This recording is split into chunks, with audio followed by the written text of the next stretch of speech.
पंजाब केसरी में आप सबका स्वागत है। मैं हूं चंद्रशेखर धरनी। हरियाणा के कैबिनेट मंत्री कृष्ण लाल पंवार हमारे साथ मौजूद हैं।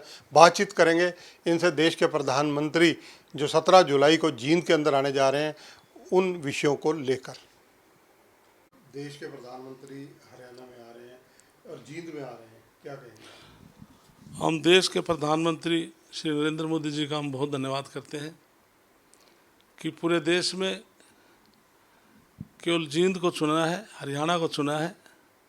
इसमें हमारे मुख्यमंत्री भी बहुत सौभाग्यशाली हैं और हरियाणा प्रदेश भी बहुत सौभाग्यशाली है कि प्रधानमंत्री 17 जुलाई को जींद में आ रहे हैं, जो हाइड्रोजन ट्रेन का उद्घाटन करेंगे। वो जींद से चलकर वो सोनीपत जाएगी। लगभग 89 किलोमीटर उसकी दूरी होगी।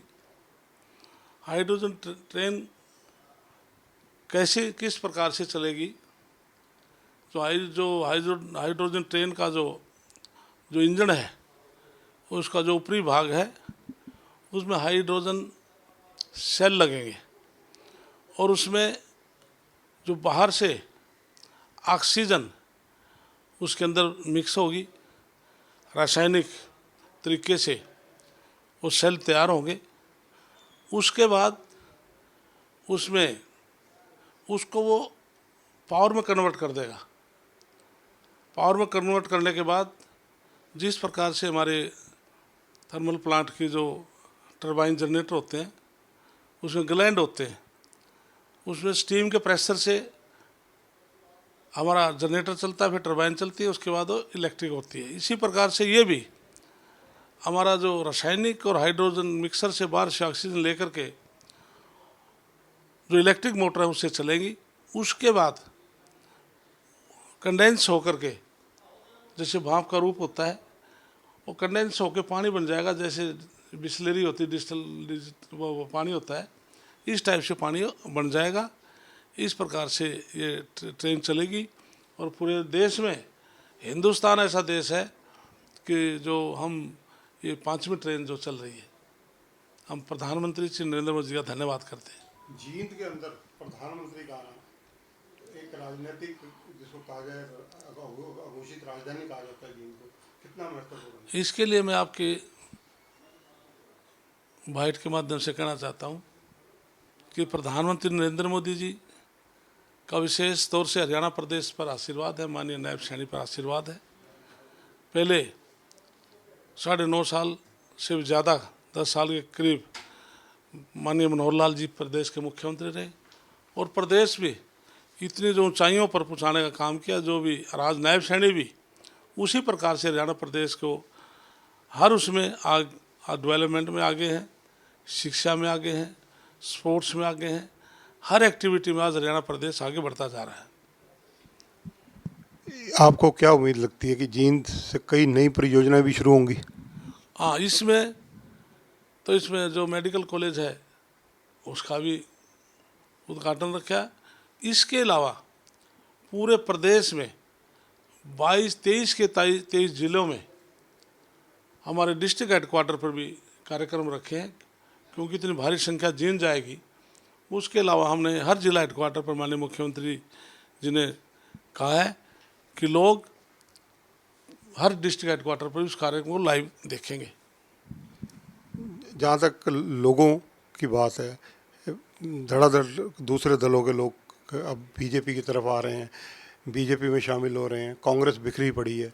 राजनीतिक रूप से क्या टिप्पणी आपकी? इसमें आज देश में केवल देश के हर नागरिक का विश्वास आज प्रधानमंत्री नरेंद्र मोदी के प्रति है, क्योंकि जब 2014 में वो प्रधानमंत्री बने, उन्होंने 3 बात कही थी कि भारत को सुरक्षा दृष्टि से, आर्थिक दृष्टि से और धार्मिक दृष्टि से पहचान कराएंगे। 2014 में जब हम 11वें स्थान पर थे, आज हम 4थे स्थान पर हैं।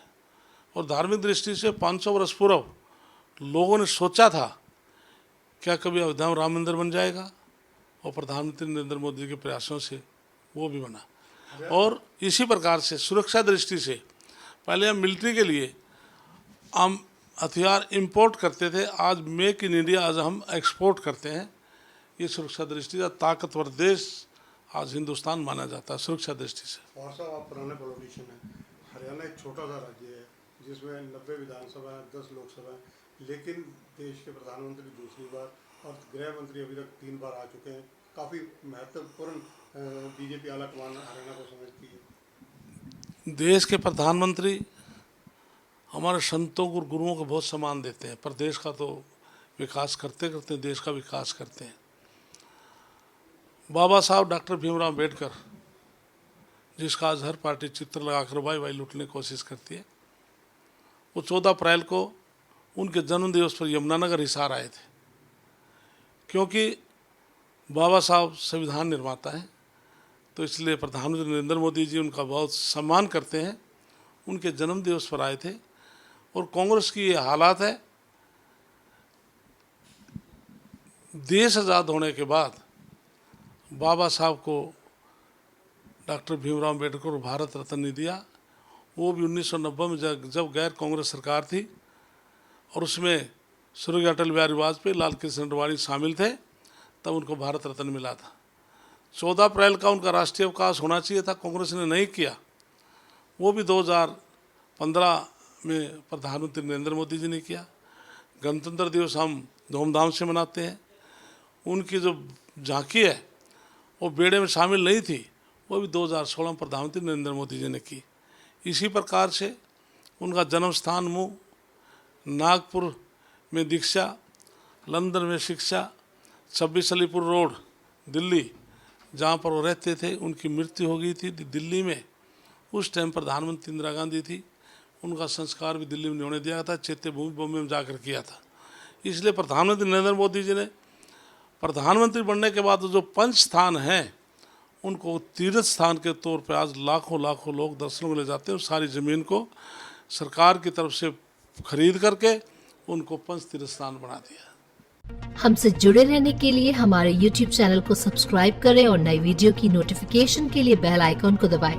अगर आप ये वीडियो Facebook पर देख रहे हैं तो लाइक जरूर करें और ज्यादा से ज्यादा शेयर करें। धन्यवाद।